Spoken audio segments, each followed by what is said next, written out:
Assalamualaikum warahmatullahi wabarakatuh.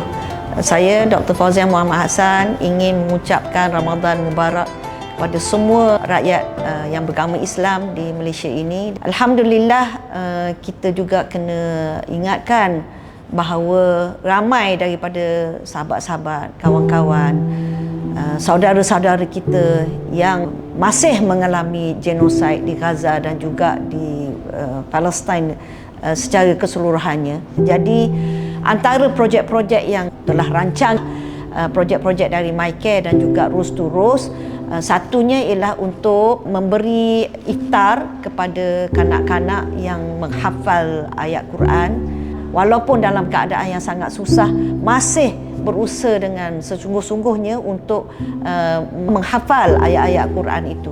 Anak-anak ini adalah daripada anak-anak B40 ataupun anak-anak yang sangat terkesan pada genosid ini. Di Malaysia ni kita dah tengok ya, orang dah pergi beli baju-baju raya untuk menyambut Idul Fitri. Jadi sudah tentulah kita nak juga anak-anak di Gaza ini merasai kegembiraan itu. Jadi Rose to Rose juga ada projek untuk membeli baju-baju untuk iftar kepada anak-anak yang menghafal Quran ini.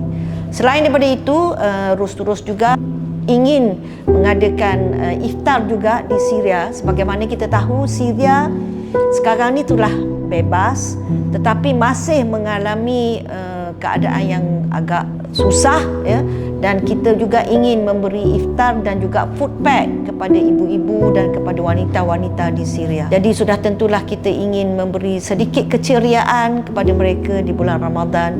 Jadi marilah saya menyeru kepada semua rakyat Malaysia untuk lebih lagi memberi, terutamanya pada bulan Ramadan.